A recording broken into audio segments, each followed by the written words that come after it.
जिस तरह से उनकी सदस्यता बर्खास्त की गई है वो एक कायराना हरकत है, वो एक डरी हुई सरकार की निशानी है। ये एक ऐसा माहौल बनाना चाहते हैं कि देश में बस एक ही पार्टी बचे, वन नेशन वन पार्टी, और सारी पार्टियों को खत्म कर दिया जाए। जो सरकार है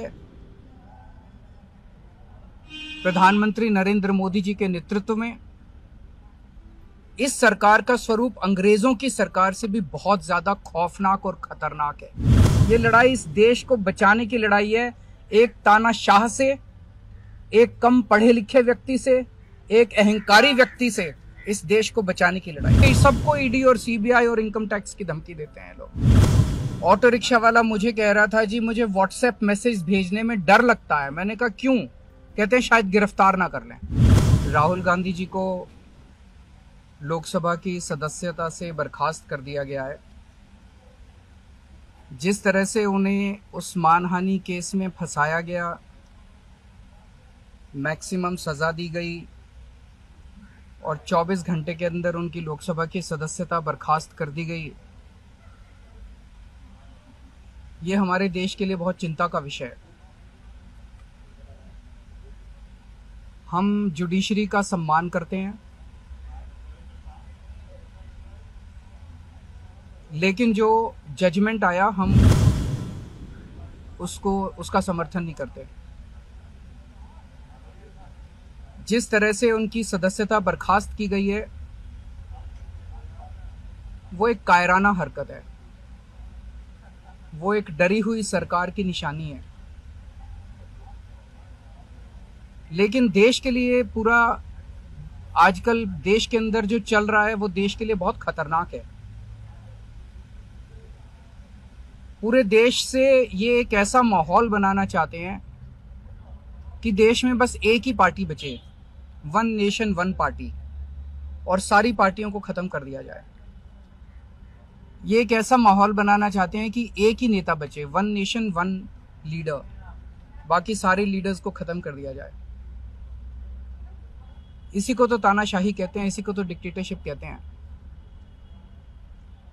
पूरा देश ये देख रहा है। मैं देशवासियों से अपील करना चाहता हूं कि ये भारत हम सबका है, ये भारत 130 करोड़ लोगों का है। हम सब ने मिलकर आजादी की लड़ाई लड़ी थी, हमारे पुरखों ने आजादी की लड़ाई लड़ी थी, आजाद भारत को आजाद कराने के लिए।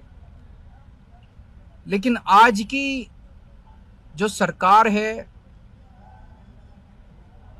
प्रधानमंत्री नरेंद्र मोदी जी के नेतृत्व में, इस सरकार का स्वरूप अंग्रेजों की सरकार से भी बहुत ज्यादा खौफनाक और खतरनाक है। अब लोगों को सामने आना पड़ेगा, लोगों को सामने आके इसके खिलाफ लड़ाई लड़नी पड़ेगी।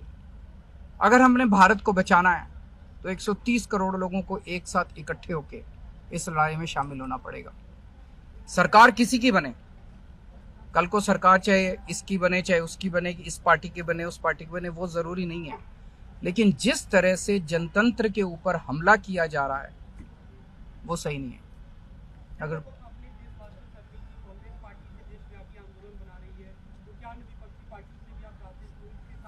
पार्टियां इंपॉर्टेंट नहीं है, मैंने कहा लोग इंपॉर्टेंट हैं।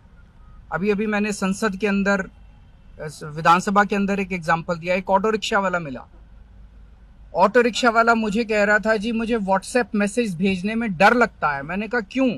कहते हैं शायद गिरफ्तार ना कर लें। इस देश के अगर एक ऑटो रिक्शा वाले को व्हाट्सएप मैसेज भेजने में डर लगता है तो आपने 130 करोड़ लोगों को डरा के रखा हुआ है। ऐसे देश कैसे चलेगा? डर डर के लोग कैसे जिएंगे? और क्यों डर डर के जिए? हम, हमारा देश है, हम आजाद भारत के आजाद नागरिक हैं, हम क्यों डर डर के जिए? पूरे देश को व्यापारी डरा हुआ है, किसान डरा हुआ है, मजदूर डरा हुआ है, नेता डरे हुए हैं, सब लोगों को डरा के रखा है। जुडिशरी डरी हुई है, जज डरे हुए हैं, मीडिया वाले डरे हुए हैं, सबको धमकाते हैं ये लोग, सबको ईडी और सीबीआई और इनकम टैक्स की धमकी देते हैं लोग। सर, इससे पहले हमने देखा कि आप लोगों के कांग्रेस के साथ रिश्ते काफी खराब रहे, लेकिन आज 14 वो इम्पोर्टेंट नहीं है। हमारे आपस के रिश्ते इंपॉर्टेंट नहीं है। इस टाइम देश को बचाना इंपॉर्टेंट है। मीडिया के ऊपर प्रहार हो और मैं अगर कहूं कि मेरी इस चैनल से बनती नहीं है, वो इंपॉर्टेंट नहीं है। किसी से बनती है या किसी से नहीं बनती, इससे व्यक्तिगत अच्छे रिश्ते हैं कि व्यक्तिगत बुरे रिश्ते हैं वो इम्पोर्टेंट नहीं है। 130 करोड़ लोगों को, सब लोगों को साथ आना पड़ेगा।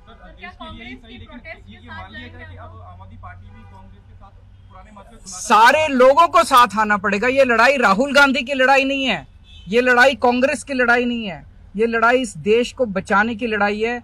एक तानाशाह से, एक कम पढ़े लिखे व्यक्ति से, एक अहंकारी व्यक्ति से इस देश को बचाने की लड़ाई है।